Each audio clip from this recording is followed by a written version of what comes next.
Ah merde alors, comment on dit Comment ça? ça merde alors? But alors you are French. C'est à moi que tu parles. Alors à qui est-ce que tu parles? T'en vois un autre que moi ici?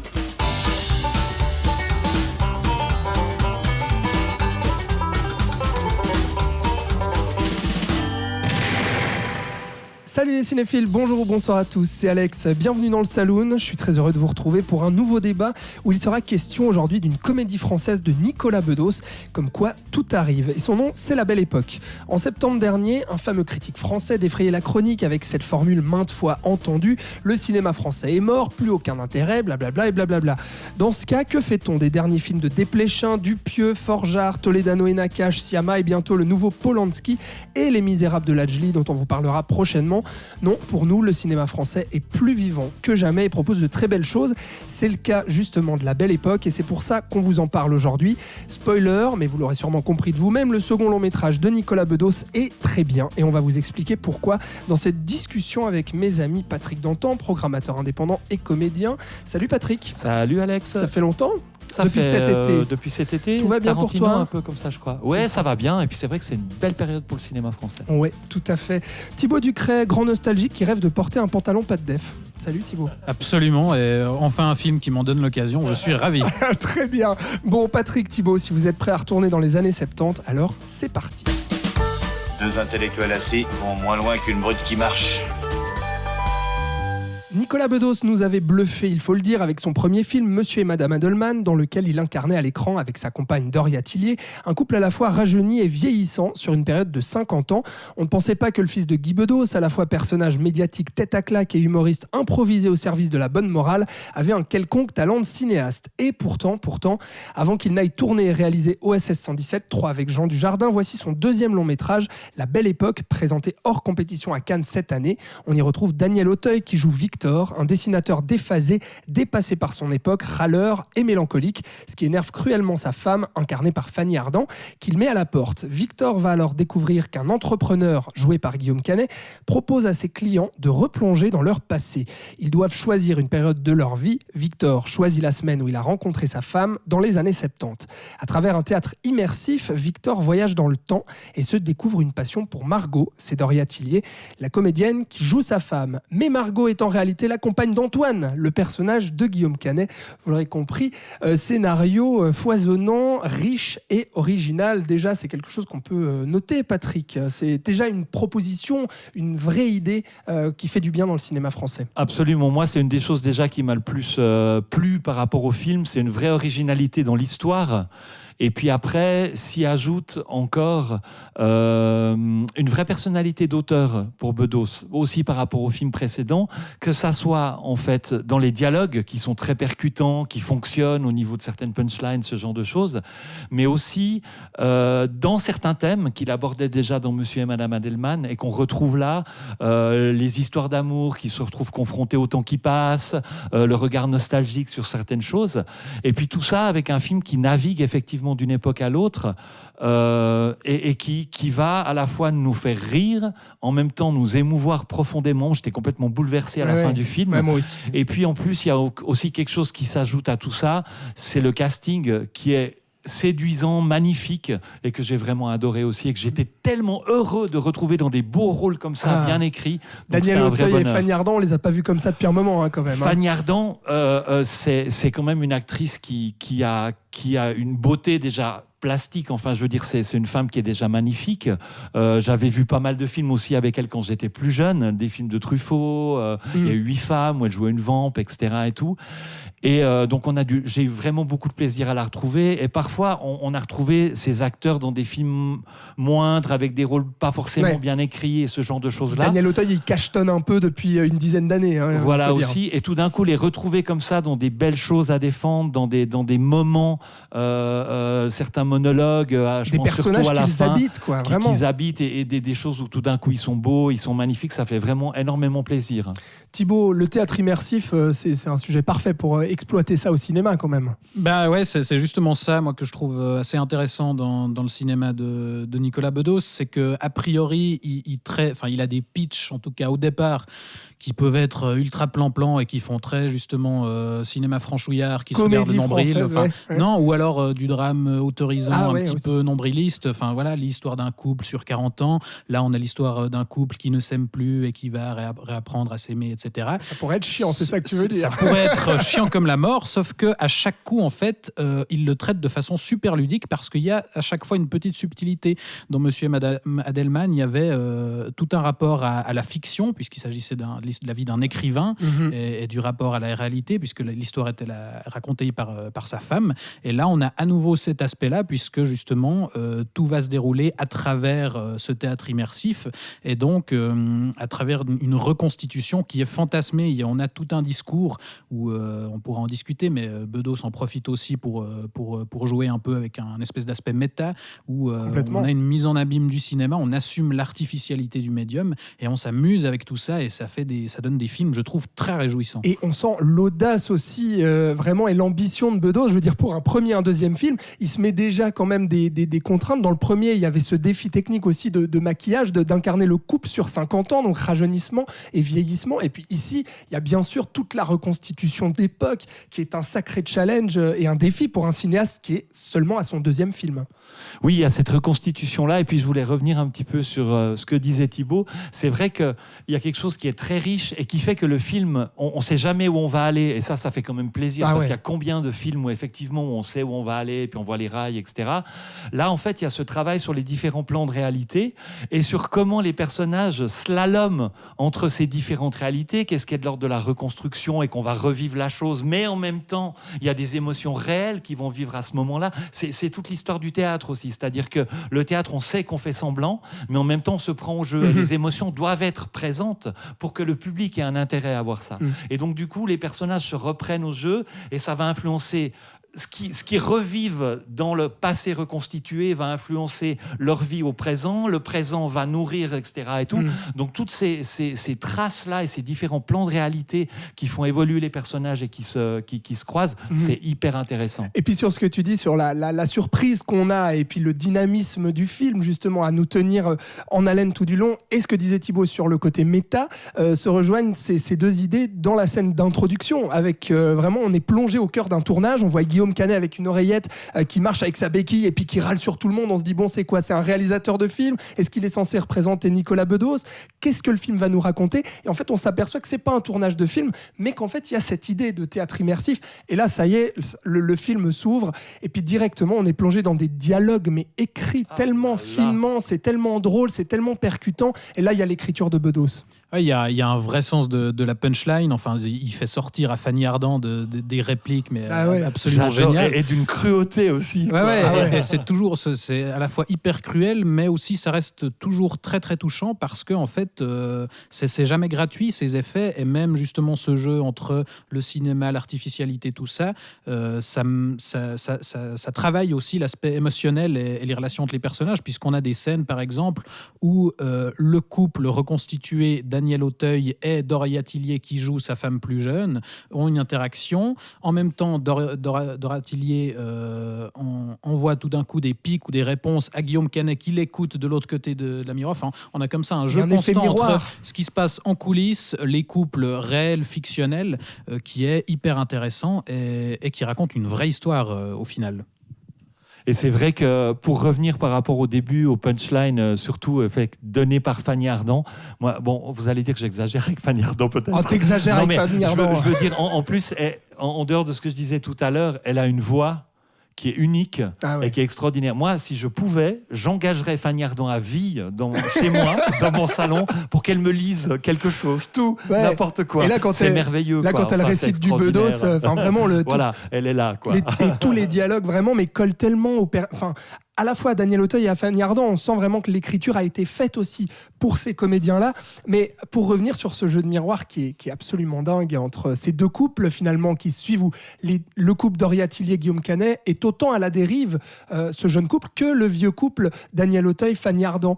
Et il y a à nouveau justement cette thématique du couple. Il ausculte vraiment ce truc-là qu'il faisait dans Monsieur et Madame Adelman, avec le temps qui passe, avec l'implication qu'on doit avoir dans un couple pour le faire tenir, vraiment tout un discours sur le désir aussi, et il va se servir justement de la nostalgie et de la fiction et de l'imaginaire pour penser les blessures de ces personnages. Et là-dedans, je trouve qu'il y a un vrai amour aussi du cinéma et pour la fiction, parce que d'imaginer que des personnes en jouant un rôle ou en se projetant dans un univers fictionnel ou un univers d'époque arrivent justement à recoller avec leur propre réalité. Enfin, ça, je trouve vraiment que c'est sublime et c'est tellement bien fait. Ouais, on montre littéralement de très belle façon comment l'imagination, l'imaginaire, la fiction peut permettre de reconnecter avec la réalité justement et de pouvoir avancer dans le réel. C'est pour ça que à la fois sur cet aspect-là et sur justement l'aspect nostalgique,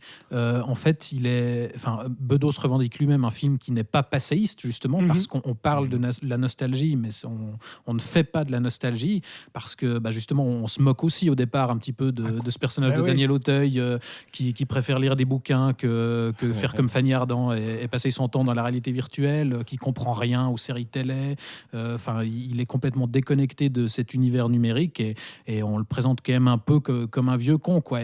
À la fois on le comprend et à la fois on se dit à la fois on le con. comprend et à la fois on montre ça aussi à travers le processus, parce qu'au final cette époque qui revit, ça reste une version fantasmée de cette époque, et Fanny Ardant lui dit elle-même finalement cette époque-là c'était pas non plus aussi idéal que tu as l'air de le penser. J'ai l'impression de vivre dans un cendrier géant, les femmes pouvaient se faire violer impunément. On pointe aussi du doigt que la nostalgie, et du coup là on parle aussi du cinéma actuel, faudrait peut-être un peu replacer le contexte et se rendre compte que c'était pas forcément mieux avant. Et c'est vrai que justement le film n'a pas du tout cette posture et ce discours du c'était mieux avant. Il se sert de la nostalgie pour modifier la réalité de ces personnages. Oui, et étudier un petit peu aussi et se concentrer sur leurs émotions, comme tu le disais, aussi sur leurs blessures et ce genre de choses-là. Et ça, c'est ce qui est le plus bouleversant et vraiment émouvant dans le film. C'est-à-dire que Auteuil, je trouve que effectivement, il a ce personnage complètement décalé, mais il a un peu ce personnage qui erre dans sa vie maintenant parce qu'il est détaché de ce qu'il a construit, quoi. C'est plus là, ça c'est complètement délité. Et puis il erre un peu comme ça. On lui propose un truc, il se dit j'y vais, mais il est pas non plus waouh super. C'est pas un personnage. Et puis il va se retrouver ensuite complètement émouvant par rapport à ça, fragile et très beau et naïf. C'est-à-dire qu'en même temps, il va revivre son époque quand il était plus jeune, mais il redevient vraiment plus jeune dans cette espèce de naïveté qu'il retrouve dans le regard qu'il repose sur les choses, sur les gens, et dans sa façon d'entrer dans le jeu. C'est-à-dire qu'à un moment, il va vraiment comme s'il y croyait, quoi. Il veut que ça soit vrai. Et je trouve que c'est beau de vouloir recroire aux émotions, à l'amour, à impossible, et ça, c'est super. Et à la fois, il va aussi être un peu perdu parce qu'au départ, en fait, on ne sait pas s'il est en train de retomber amoureux de sa femme ou de tomber amoureux de l'actrice qui joue sa femme jeune. C'est beau que ça Il y a une confusion, un trouble dans les sentiments qui est assez touchant à voir. Et le film n'y répond pas non plus, et c'est ça qui est magnifique aussi. On ne sait pas au final. Est-ce qu'il est tombé amoureux de Doria Tillier ? Est-ce qu'il retombe amoureux de Fanny Ardant ? Et puis sur la reconstitution aussi, qui est assez drôle parce que c'est hyper ludique, comme tu disais, Thibaut, cette reconstitution de théâtre immersif. C'est-à-dire qu'au début, vraiment, Daniel Auteuil va être pointilleux sur chaque détail. C'est-à-dire, la serveuse doit arriver, elle doit bousculer telle personne, elle doit servir non pas du whisky, mais de la vodka à ma future femme. Et donc, il pinaille au début là-dessus. Et puis alors, Guillaume Canet, qui est derrière la vitre, lui, il peste, quoi. Il dit, mais non, mais il faut que ce soit parfait. Il vient de dépenser, je sais plus, 35 000 balles ou un truc comme ça. C'est ce qui est rigolo, c'est que Daniel Auteuil en joue lui-même parce qu'il va aller interroger les figurants en leur disant alors qui était ministre à l'époque. Et il va un peu chercher à les emmerder, quoi. Et puis, au final, il va finir par s'en foutre de tous ces détails en se disant, mais en fait, j'ai pas envie de revivre exactement la même chose. Et ça aussi, c'est très, très beau parce que voilà, on replonge dans cette époque-là, mais on la recrée aussi quelque part. On modifie certaines erreurs. Et tout ça, c'est magnifique. Et ce qui va compter, finalement, c'est la relation, c'est l'humain, c'est effectivement ce qu'on ressent, quoi, au milieu de tout ça. Et ça, c'est chouette, vraiment. Il y a aussi ce personnage secondaire très touchant de Pierre Arditi. Pierre Arditi, qu'est-ce que ça fait plaisir de le revoir aussi. C'est fou. Et puis aussi bon dans un tout petit rôle, qui est un rôle que je trouve aussi magnifique.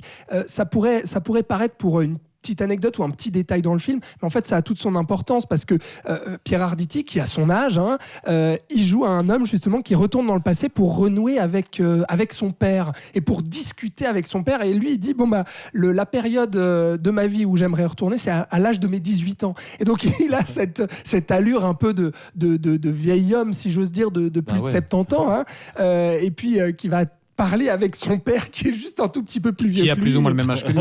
Exactement.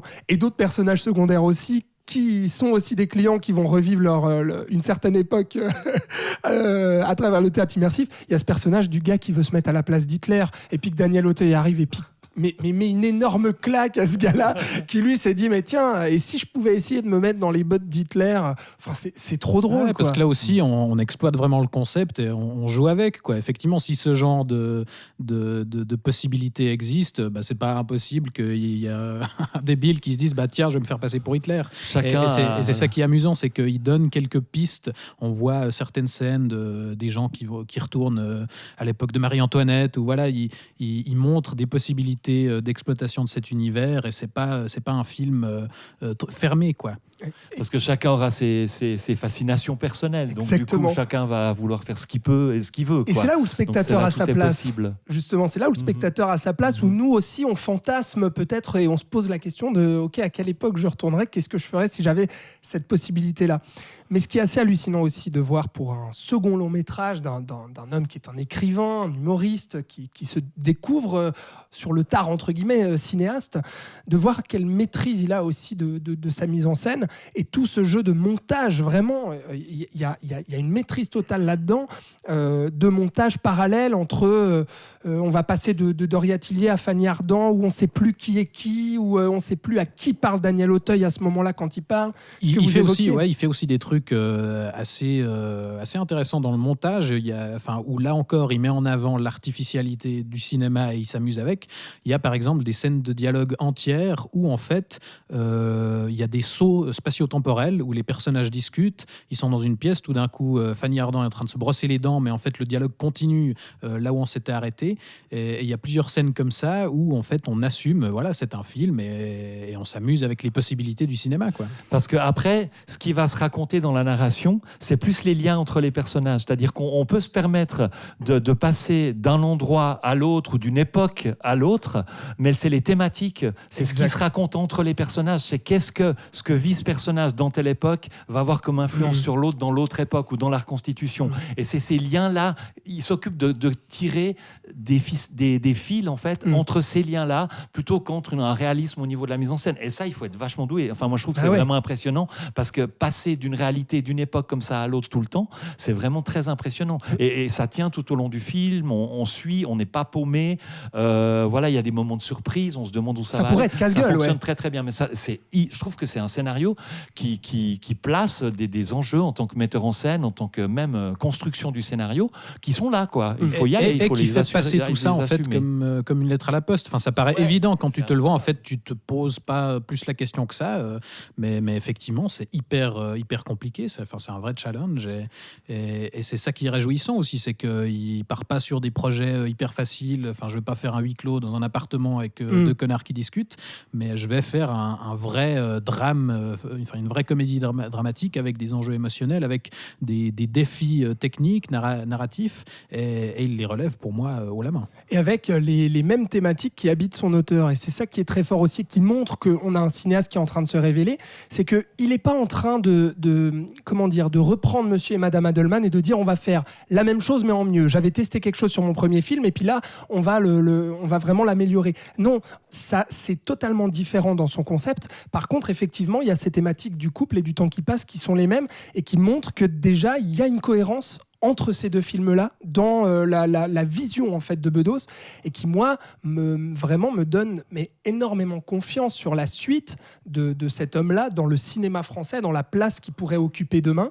Et puis aussi quand on l'a annoncé sur OSS 117.3, tout le monde était là à brandir les boucliers en se disant mais oh là là, attention, Bedos, c'est pas l'humoriste de On n'est pas couché là, qu'est-ce que vous nous faites, qui sait, parce que la plupart n'avaient pas encore découvert Monsieur et Madame Adelman. Et là je pense qu'avec La Belle Époque, bah, on confirme que voilà, on peut avoir confiance, j'espère en tout cas, ne pas me tromper en ce mec-là. Oui, moi, ce qui me fait un peu plus souci par rapport à ce projet-là, pour avancer et puis parler un petit peu de ça aussi, je me demande en fait cette personnalité-là, d'auteur qu'il a et ces thématiques-là, comment il peut est-ce qu'il aura la place de le faire dans quelque chose qui est très formaté, une histoire, tu vois, c'est comme un James Bond, comme toutes ces choses-là, c'est quand même très formaté. Et qu'est-ce que tu fais ? Après, le rapport à la nostalgie, par contre, peut être très intéressant par rapport au OSS 117. C'est clair. Mais donc et voilà, l'écriture. par rapport à ça. Moi, j'avoue que j'étais absolument effondré de perdre Michel Hazanavicius pour le troisième OSS 117. Et comment ? Très bien. Voilà. Et comment ? C'était quand même une grosse part de la franchise. Maintenant, effectivement, comme le disait Patrick, ce rapport à la nostalgie, ça peut être intéressant. Et je pense que comme c'est quelqu'un qui a quand même pas mal de grosses références, enfin notamment du cinéma américain, auquel OSS 117 fait aussi référence, Nicolas Bedos, et qu'il arrive à digérer tout ça dans ses films. Enfin, on voit pas spécialement c'est une ressucée de tel ou tel film. Je pense qu'il est capable de faire quelque chose d'intéressant. Puisqu'on parle juste de ce côté auteur de Bedos, il y a quelque chose aussi que j'aime beaucoup dans ce qu'il fait.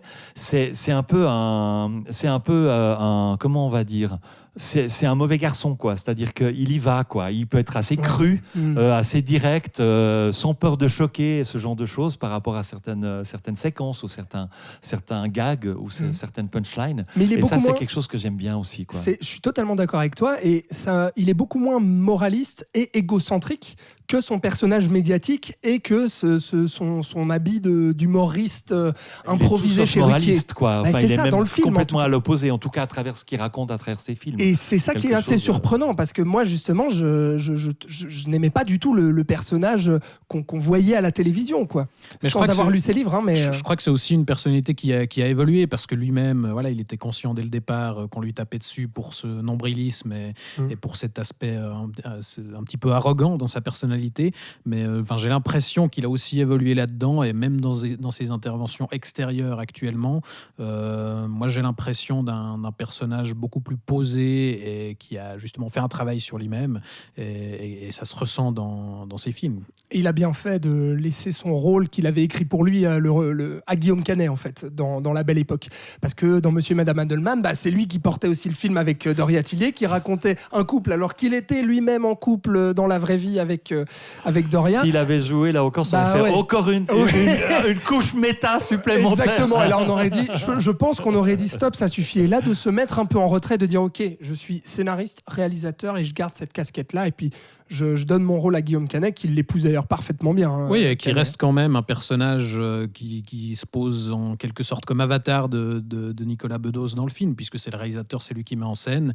Alors après, jusqu'où va la correspondance dans son caractère, ça, on peut se poser la question, mais ouais, c'est un niveau de lecture en plus. Ça, je m'aperçois, avant de terminer cet épisode, qu'on a beaucoup parlé du casting, sans trop évoquer Doria Tillier, qui elle aussi... C'est une erreur. C'est une erreur, j'allais me dire, alors... Et Doria Tillier, quand même. Là, c'est ça, c'est-à-dire qu'on parle de révélation, Nicolas Bedos, révélation de cinéaste, mais là, on a aussi quelqu'un qui se révèle en tant qu'actrice, quoi. Cette fille qu'on a vue en tant que Miss Météo de Canal, et puis qui a fait ses premiers rôles, elle était excellente dans Monsieur et Madame Adelman, on l'a vu dans Yves aussi cet été de Benoît Forjard. Et là, donc en train de rouler des pelles à un frigo, si jamais. Mais oui. Voilà. Allez voir ça si vous n'avez jamais vu. Exactement. Et donc dans La Belle Époque, là aussi, elle est vraiment, elle crève l'écran, quoi. Elle a quelque chose, elle a de l'abattage déjà, je trouve que ça c'est bien, puis elle est surtout, elle est très très belle, et elle a une lumière, quelque chose qui est très lumineux, et qui est très spontané dans le personnage, qui est très assuré, très affirmé en tant que femme aussi. Je trouve que c'est quelque chose qui se raconte à travers sa façon de jouer. Tout à fait. Et voilà, puis elle est magnifique, et puis la mise en scène... On sent que qu'il l'aime, quoi. Je veux dire, elle est vraiment. Il y a une séquence, la séquence où ça fume. Il y a la fumette un petit peu comme ça dans un appartement à un moment donné. Ça danse fume et du tout. pétard. Ça fume du pétard. Il y a des plantes partout, des volutes. Sur des tapis de bœufs quand même. Voilà, exactement, c'est ça, exactement. Des tapis de roses qui tombent du plafond. Et elle danse, elle est filmée là au milieu de manière splendide, mais elle est exactement vraiment une très très belle actrice. Cette spontanéité, puis ce côté un peu maladroit aussi qui est assez charmant. Ouais. Un dernier petit mot sur La Belle Époque, ou bien est-ce qu'on a fait le tour gentiment de ce grand film de cette fin d'année, j'ai envie de le dire, et très grand film français de l'année, signé Nicolas Bedos. Voilà. Non, si ce n'est qu'à une époque où le cinéma grand public peut avoir justement tendance à jouer sur la nostalgie sans aucun recul, là on a un film qui nous montre que oui, on peut aller chercher des choses dans le passé, mais il ne faut pas oublier de revenir dans le présent aussi. Et ça fait plaisir de voir ce genre de proposition. C'est beau. Et dire que c'est un film qui est beau, qui est bien mis en scène, qui est original, et ça c'est très très important, qui fait rire, qui émeut profondément. Donc il y a toutes les avec qualités. Un casting splendide. Ouais. Donc voilà. Ça fait plaisir, c'est hyper encourageant. Ça fait plaisir. Il faut encourager ce genre de production dans le cinéma français. Ça fait vraiment plaisir de voir ça. Voilà pour La Belle Époque donc, de Nicolas Bedos. C'est en salle obscure depuis le 6 novembre.